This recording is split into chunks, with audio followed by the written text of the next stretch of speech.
नमस्कार दोस्तों, बहुत बहुत स्वागत है हमारे चैनल बालमुकुट केसरी मोटिवेशन पर। आज बहुत ही खुशखबरी का विषय है कि आज एनटीपीसी सीबीटी 1 का रिजल्ट आ गया है।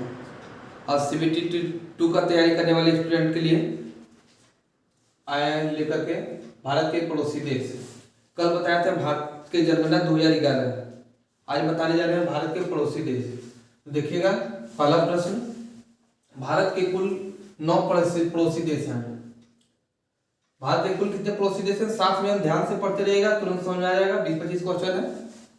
भारत के कुल पड़ोसी देश 9 हैं। स्थलीय सीमा से साझा करने वाले 7 पड़ोसी देश हैं और जलीय सीमा से साझा करने वाले 2 पड़ोसी देश हैं। जलीय सीमा से कौन कौन साझा करते हैं? एक मालदीव और दूसरा श्रीलंका। अगले प्रश्न पर आइएगा, जल एवं स्थल दोनों से सीमा साझा करने वाला देश कौन सा है? तो जल एवं स्थल दोनों से सीमा साझा करता है बांग्लादेश, म्यांमार और पाकिस्तान। ये 3 देश है जो भारत के साथ जल और थल दोनों से सीमा साझा करता है। अगले प्रश्न पर आएंगे, भारतीय उपमहाद्वीप में सम्मिलित देश। भारतीय उपमहाद्वीप में 5 सम्मिलित देश हैं: भारत, पाकिस्तान, नेपाल, भूटान एवं बांग्लादेश। भारत, पाकिस्तान, नेपाल, भूटान एवं बांग्लादेश। अगले प्रश्न पर आएंगे, भारत को श्रीलंका से अलग कौन करता है? देखिए इसमें बहुत ध्यान देने वाला बात है। कभी कोई पूछता है भारत और पाकिस्तान को अलग करने वाला रेखा क्या कहलाता है? उसमें प्रश्न आता है पाक जलदमनु मध्य, लोग वही मार देते हैं, लेकिन ध्यान रखिएगा भारत और श्रीलंका के बीच अलग कौन करता है? तो भारत और श्रीलंका के बीच पाक जलदमनु मध्य अलग करता है। अगले प्रश्न पर आते हैं, भारत को श्रीलंका से भारत की सबसे लंबी अंतर्राष्ट्रीय सीमा स्थल बांग्लादेश के साथ है।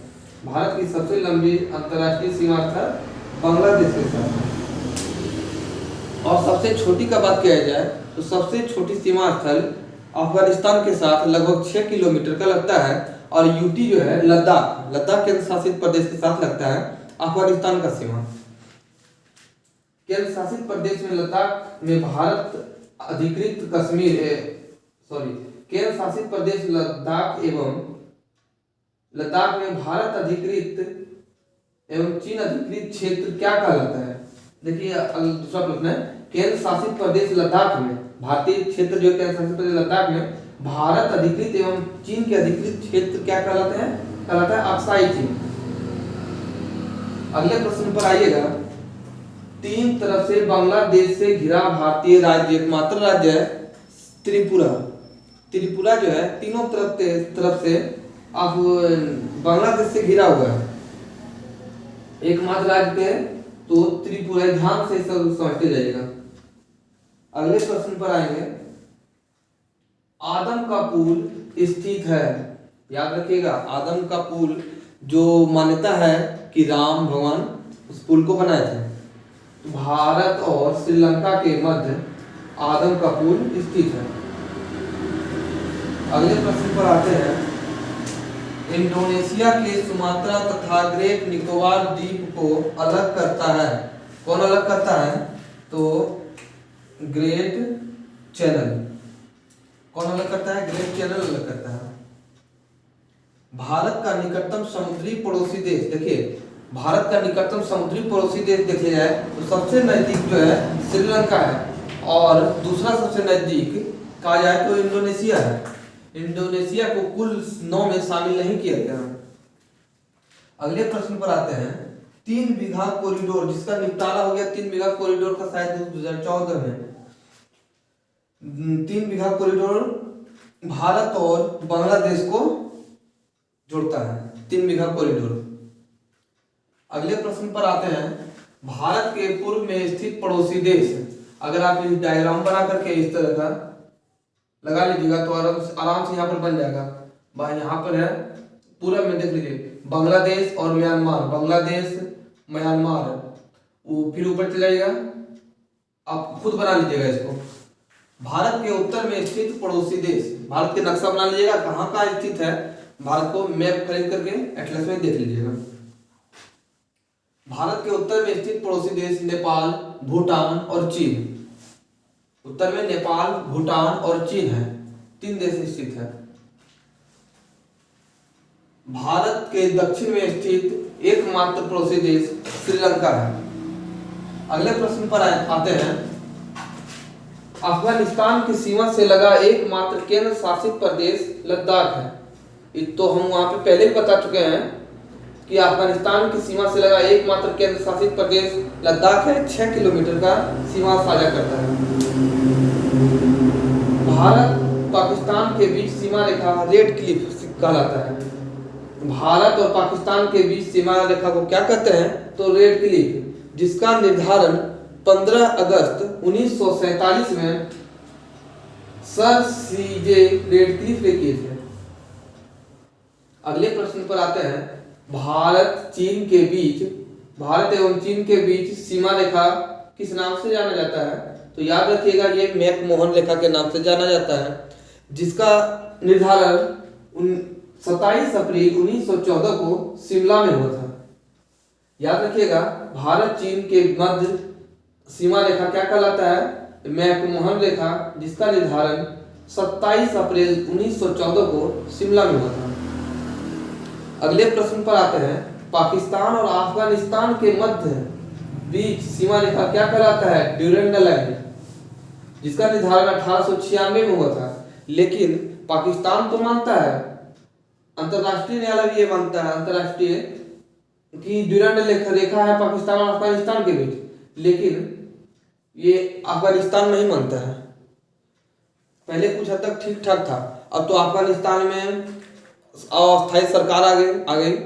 उसके बाद जो है वहाँ जो अस्थायी सरकार में तालिबान लोग हैं, वो बोलता है कि हमारे जो सीमा रेखा है ड्यूरेंट लाइन से छेड़छाड़ मत करो, हम इसे नहीं मानते हैं।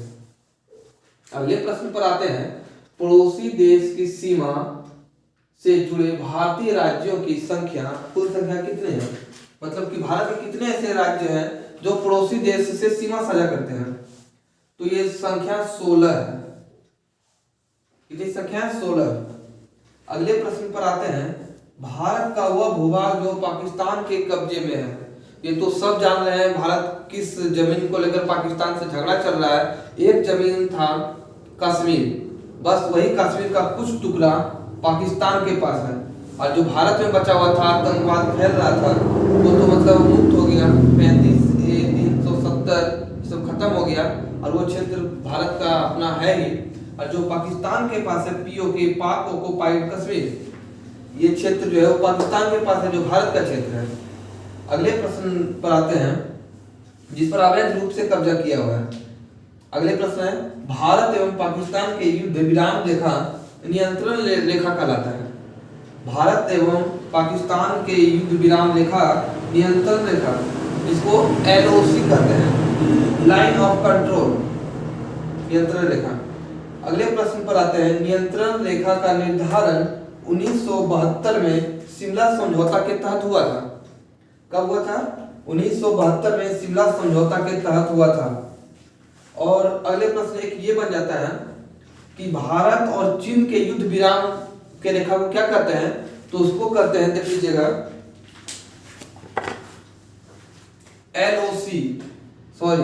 LAC, ये चीन वाला हो गया LAC, line of actual control. तो दोस्तों आज का ये समाप्त हुआ क्लास। कल फिर अगले चैप्टर को लेकर आएंगे। कल मैंने बताया था दोस्तों कि भारत के कुल साक्षरता दर क्या है, तो वहां मैंने बताया था 73%। लेकिन देखिए ऑफिशियली जो भी है विभाग कहता है कि 74.04 है। तो ये ध्यान रखिएगा कि अगर एग्जाम में आए, अगर 74 का एग्जाम 74 ऑप्शन नहीं आए तो 73 लगाइए। अगर 74.4 ऑफिशियली है और हमेशा यही होना चाहिए, ठीक है। इसका भी सुधार कर लीजिएगा, 74.04 इसका सही उत्तर है। तो धन्यवाद दोस्तों, अगली क्लास में फिर मिलेंगे। बाय।